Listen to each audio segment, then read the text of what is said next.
होता है। जागने का मतलब ये होता है हर पल हर क्षण आप जागते रहो, कोई भी आप पर हावी ना हो जाए ऐसा विचार जो तुझे अज्ञानता में ले जाए। ज्ञान में जीना है। जब तक भीतर उस तत्व को ना देखा जाए तब तक इस जीवन का फायदा भी नहीं है। देखने की भी एक कला होती है जो महाराज जी ने बताई है। हमारी हालत तो ऐसे है जैसे गुलाम नबी हुए, वो खेती का काम करते थे और जब वो खेती करने के लिए खेतों में गए, उसको एक छोटा सा आईना जिसको शीशा बोलते हैं टुकड़ा मिला, तो उस पर माटी लगी हुई थी। उन्होंने उस माटी को साफ किया, जब उस आईने को अपने सामने रखा तो वो कहता है ये किसका फोटो है? कहता ये तो मेरे अब्बा जान का फोटो है। उसकी शक्ल बिल्कुल वो अपने बाप से मिलती जुलती थी। कहने लगा ये तो मेरे अब्बा जान का फोटो है। तो वो उसके भीतर एक प्यार की जागृति हुई और उसको संभाल कर वो घर आ गया। हृदय में बहुत राग पैदा हुआ, प्यार पैदा हुआ।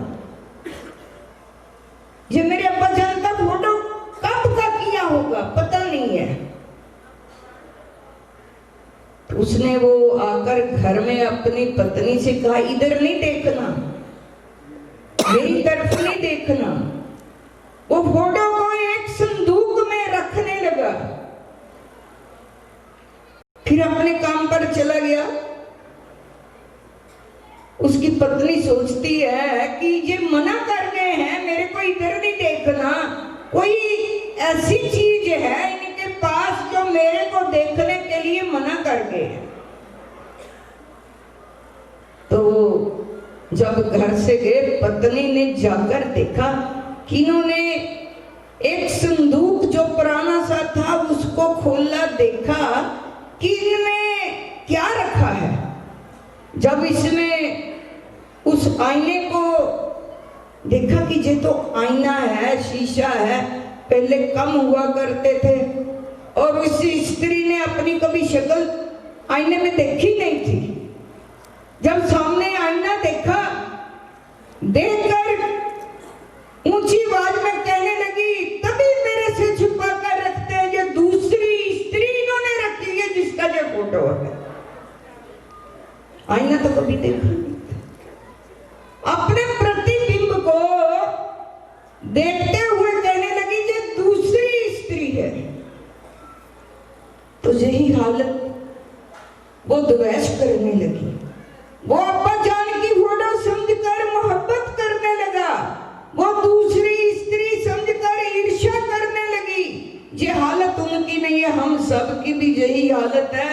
हम लोग भी राग में जा जीते हैं, जा द्वेष में जीते हैं, क्योंकि अपने तो प्रतिबिंब को कभी देखा ही नहीं है, अपनी तो आत्मा तो कभी देखा ही नहीं है। तभी तो राग करते हैं, तभी तो द्वेष करते हैं एक दूसरे के साथ, तभी तो हमारी जिंदगी जो है वो आनंद में बीतती नहीं है। तो जब सतगुरुदेव का शब्द रूपी आईना हमारे सामने होता है, वो शब्द से हम लोग इतना तल्लीन हो जाए कि हमारा अंतःकरण शुद्ध हो जाए, जिसमें देखते हुए अपनी आत्मा का प्रतिबिंब दिस पे।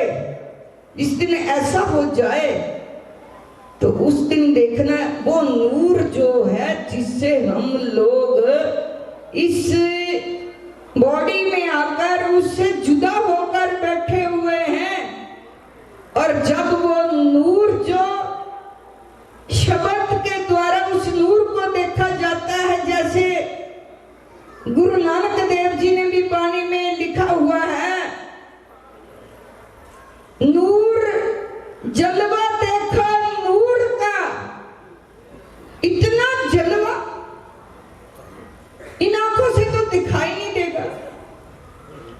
जलवा देखा नूर का, नानक किन्नी वाह। तो जितने भी लोग आसपास बैठे हुए थे, क्योंकि हम नकल बहुत जल्दी कर लेते हैं, ये पता नहीं असलियत क्या है, वो नूर क्या है, वो जलवा क्या है। कि नानक किन्नी वाह। गुरु नानक देव जी कहते हैं, मैंने तो किया देखकर, तुमने देखा क्या? मैंने तो देखकर वाह किया।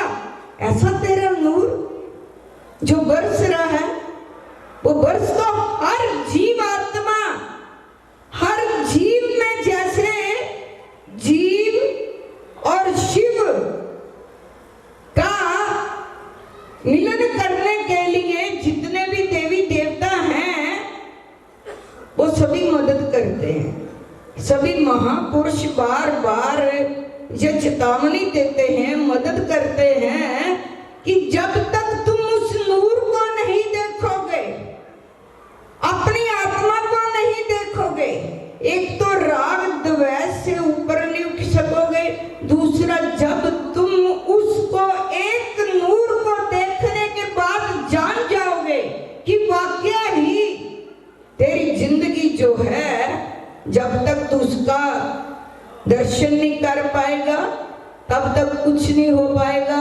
तो जब श्री स्वामी जी महाराज जी ने हमें वो आईना दे दिया, वो शब्द दे दिया, जिसमें अपनी आत्मा को देखना है, जिस दिन उस आत्मा की शिनाख्त हो जाएगी और वो शिव तत्व की जो पूजा है, जो आज हम लोग करने के लिए यहाँ पर आए हुए हैं। मेरे को आज शाम को कोई आया, कहने लगा कि भाई जी पहले तो वो शिवलिंग जहाँ पर रखा होता था आंगन में, तो आज हमें दिखाई नहीं दिया, हमने भी पूजा करनी है। तो मैंने कहा वो जहाँ पर पंडाल बना हुआ है ना, जहाँ पर सत्संग होता है, वहाँ पर शिवलिंग की पूजा चल रही है, आप उधर जाकर देखिए, वहाँ पर विराजमान कर दिए गए हैं। तो देखिए आप कहीं पर भी माटी ले लो प्यार से, ना हो तो लेकर जल का छींटा दे दो, और आपके भीतर भी वो शिव तत्व विराजमान है। बैठकर आंख बंद करके उसकी पूजा कर लो। जिस दिन वाकया में हमें पूजा करनी आ जाएगी तो कहीं पर भी बैठकर पूजा की जा सकती है। वो तो आपके भीतर विराजमान है, वो प्रतिबिंब हमें नजर नहीं आता। जब तक वो नजर नहीं आएगा तो हम कुछ नहीं कर पाएंगे। आप तो फिर भी बहुत बहुत मैं कहती हूँ भाग्यशाली हैं, श्री महाराज जी के चरणों में लगे हुए हैं। तो आपके शिव तत्व की पूजा तो हर रोज आप सुबह उठकर करते ही होंगे, चाहे झूठ मूठ करो। कहते हैं झूठ मूठ करो और बिरला कोई सच्चाई से करता है। झूठ मूठ करने से भी एक दिन वो उसकी यदि हकीकत में याद आ जाए तो वो शिव तत्व की पूजा हो जाती है। तो जब वो पूजा हो गई तो आपका जहां आना सफल हो गया, शिव तत्व का जो फल है वो आपको सार्थक में मिल जाएगा। यही हमें श्री स्वामी जी महाराज जी ने तो यही पूजा सिखाई है, जो दम दम में होती है पूजा। पूजा उसी को कहा जाता है। ऐसा नहीं है कि सोमवार के दिन ही पूजा करनी है शिवलिंग की, आपकी तो हर रोज पूजा होती है। तो ऐसी पूजा जो है हमारी जिंदगी में जो श्री महाराज जी का बताया हुआ मंत्र है, उस पर आपने ये सोचना है कि मेरा जब भी आप बैठो तो आपका श्वास जो है वो खाली नहीं होना चाहिए। जब भी आप बैठो तो उसकी बात करो, और जब मिलकर बैठो तब भी उसकी बात करो। यही जिंदगी का आनंद है, जो एक बार मिल जाता है फिर छूटता नहीं है। सुख आता है चला जाता है, आनंद आता है तो जाता नहीं है। बोल साचे दरबार की जय। बोलो साचे दरबार की जय। बोलो श्री नंगली निवासी भगवान की जय। बोलो श्री स्वामी जी महाराज की जय।